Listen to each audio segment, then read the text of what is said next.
तुमच्या कटोरीचं टोक खूप छान येतं ताई, अशा कमेंट आली मला. आणि आमच्या कटोरीला टोकच येत नाही, कशा प्रकारे कटिंग करायची असते ते आम्हाला एकदा सांगा, असं मेसेज आला होता मला. तर मी एकदा म्हटलं चला एकदा व्हिडिओ बनवूया आपण की कशा प्रकारे कटोरीला टोक द्यायचं ते. तर आता इथं तयार उंची घेतली, त्यानंतर 1 इंच वाढून घेतलं, 5.5 इंचाचं शोल्डर घेतलं, 6 इंचाचा मोंढा घेतला, 9 इंचाची छाती घेतली, म्हणजे 36 इंचाची छाती घेतली, 2 इंच शिलाई मार्जिन वाढून घेतली, 32 इंचाची कंबर घ्यायची, म्हणून आता 8 इंच आपण चौथा भाग घेतला आणि 2 इंच शिलाई मार्जिन घेतली. आता वाढवल्यानंतर आता आपल्याला इथं समोरचा भाग आहे म्हणून मी 1 इंच आर्मोलला गोलाई देणार आहे आणि अशा प्रकारे पॉईंट काढून घेतले आणि इथं गोलाई द्यायची. आता जेव्हा आपण कटिंग करतो तेव्हा व्यवस्थित शेप दिला तरी चालतो कटिंग करते वेळेस.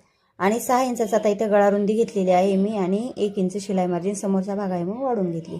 वाढून घेतल्यानंतर आता आपल्याला इथं योगपट्टी काढायची. तर योगपट्टीचं 3 आणि 3.5 इंचावरती मार्किंग केली मी आणि त्याला आता अशा प्रकारे आकार देऊन घेऊयात. आकार दिल्यानंतर आता 36चा 6वा भाग आपल्याला कटोरीला काढायचा आहे. तर मी 6 इंचावरती कटोरी काढली आणि हे 3 पॉईंट काढून घेतले. काढून घेतल्यानंतर आता आपल्याला काय करायचं, याची कटिंग करून घ्यायची. तर आता एकदा कटिंग करून पण मी दाखवते थोडासा भाग. तर आता एकदम गोल आकार जसा आहे आपण गळ्याचा तसा शेप काढून घ्यायचा, म्हणजे आपण जेव्हा वाढीव कटोरी घेतो ना तेव्हा गळ्याला असा गोल आकार आपल्याला शेप देता आला पाहिजे. त्यामुळे कटोरीला टोक पण छान येतं आणि समोरचा गळा आहे ना त्याचा पण भाग खूप छान आपला कटिंग करण्यात येतो.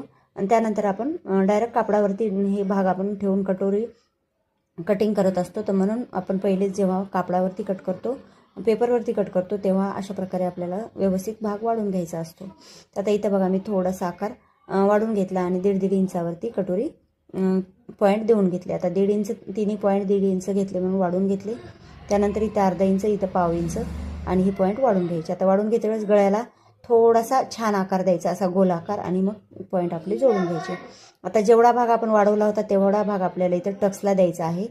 1.25 इंचानं वाढवला तर 1.25 इंचाचाच भाग आपण वाढून घ्यायचा, ज्याला टोक नको येते.